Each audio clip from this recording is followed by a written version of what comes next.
Hey YouTube, welcome to my channel. My name is Nikki from Jenig Fashions, and this is the third video in my series, Say Yes to Making the Dress. So my sister reached out to me and asked me to make her wedding dress, and I put all my nerves aside and I said yes. So far, we've designed the dress, I created a prototype, and I created a draft of the top part of the dress. Now in this video, I will be creating the bottom part of the dress, actually the middle part, the upper skirt. So if you follow my channel, you probably know that I am not a fan of installing zippers. So this process was a bit of a roller coaster ride for me. If you, like me, are not a fan of installing zippers, stay tuned. I'm going to start by testing the fabric, and by the end of the video, you'll get to see how the actual upper skirt came out. I want to see how this fabric behaves. I want to see if I need to switch out my presser foot in order to get nice, smooth seams. So I will be cutting a strip of this fabric and I will be testing out how it looks with a zipper, how it looks seamed, and once I see how it behaves, then I will begin. All right, so I cut a strip of fabric out. So I'm going to cut a similar piece of fabric from the lining, and I will be doing all the tests with the lining and with the actual fabric. All right, so I have tested to see what a seam looks like with my regular foot, and it looks great. There is no puckering at all. There is a little bit of stretch here, a little bit of give, not a lot, so it's gonna have to fit properly. But she will be able to walk, so that's good news. All right, so I did a practice zipper, I did practice darts. I just wanted to see how the fabric behaves in different situations. So time to start. Okay, so I know I said it was time to start, but I was really nervous about cutting into this really expensive fabric. So I decided to make another prototype, this time with the skirt. So I'm going to make a pencil skirt and I am going to install an invisible zipper. I'll be using some random fabric. All right, so here we go. All right, so here we have the fabrics that I will be using in order to make the practice skirt.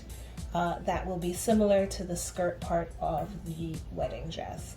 So here we have a skirt that I'll be using as a pattern. This actually does not fit me well, but I will make the necessary adjustments. And I'll be using a favorite fabric of mine. This does not have any stretch, but it is pretty cool. I chose this fabric intentionally for no stretch because I want to practice inserting the zipper, inserting darts, getting that good fit out of non-stretchy material.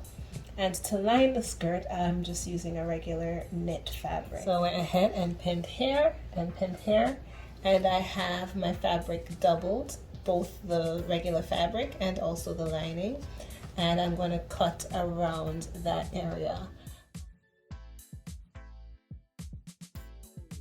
All right, so here is what the shape of the skirt looks like so far, and I would like to see if it is a good fit.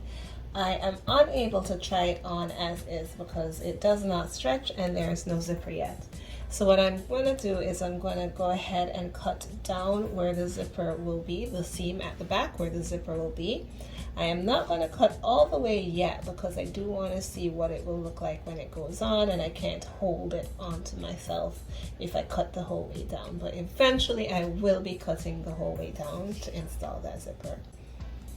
All right, so make sure that my cut is directly in the middle. I will fold the skirt in half. And again, not all the way, just a little bit, just so I can get this on. Now I'm going to try it on and see what it looks like. I tried it on, it goes on, it fits okay. Obviously it doesn't fit that well because it is not stretchy, and I will have to make adjustments once I am finished sewing everything together. But it does look like it will fit. So I'm going to go ahead and cut along the back seam of the skirt the whole way. So I already started here and I'm just going to do the rest now. Now that we have that back seam cut, we can start looking at installing the zipper. And so I'm going to keep the side seams pinned and fold this in together. And I have an invisible zipper here. And I'm going to use the whole length of this zipper, so it's going to go way down. Alright, so right now I have my zipper pinned, and I'm not going to go through the steps that I took to pin the zipper. I actually watched maybe a dozen zipper tutorials, and the one that I have linked below is the one that I ultimately ended up using because her finish for her zippers are amazing, and I am hoping that I can get the same finish with my zipper. Alright, so once this is zipped up, the idea is that it will look, I have pins here. The idea is that it will look something like this. And again, this is just pinned, it's not sewn. I'm actually really happy with this prototype. The fit of the skirt was pretty good, and I didn't even have to add any darts. And the zipper was nice and smooth. However, when I tried to make the skirt with the actual fabric, this happened. I was horrified. At that point, I went back to YouTube and must have watched another 20 tutorials on how to install a zipper properly. I also went to several sewing Facebook groups to ask for advice there. And when I was feeling my absolute lowest, someone, I'll call her Elle to safeguard her privacy, got back to me and gave me pages upon pages of advice on how to fix the wavy zipper issue. So the bad news, my stitches were so small and tight that I was not able to salvage the fabric in order to make another skirt.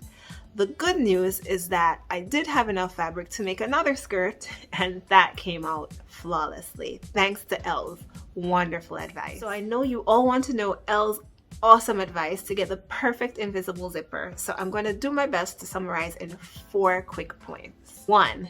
Deal with the lining later. Do not mess with it now. 2. Make markings on the left side and the right side of your fabric and of your zipper that line up perfectly at regular intervals. 3. Whatever you do, do not allow those markings to shift away from each other. So you have your fabric, your zipper, your fabric. It's like a sandwich. And so whatever marking is connecting those things to each other should not switch or shift, because that is what causes the zipper to be wavy. So you're basically marking out wherever the zipper needs to go, and it needs to stay there. 4. Base stitch the zipper onto the fabric so that you can make sure nothing is shifting around when you take it to the machine. Once you do this, these tips will work like magic. So I've done it already with the dress, so I did not record that, but you can watch a video linked below where I do these steps again with a zippered romper, and you'll see how wonderful that zipper comes out as well. Elle, words cannot describe sufficiently how grateful I am to you for your words of advice and your willingness to help. Seriously, thank you. So here's what the draft of the top part of the dress and the upper skirt looks like pinned together. I'm excited to say that this is the last time I will have to use myself as a dress form. I'll be traveling to my sister's tomorrow, where she'll start to be able to do her fittings. So stay tuned for the 4th video in this series, where I take you through the evolution of the dress as my sister does her series of fittings. Thanks again for joining me on this journey. Don't forget to like this video and subscribe to my channel so you can continue to watch this vision come to life.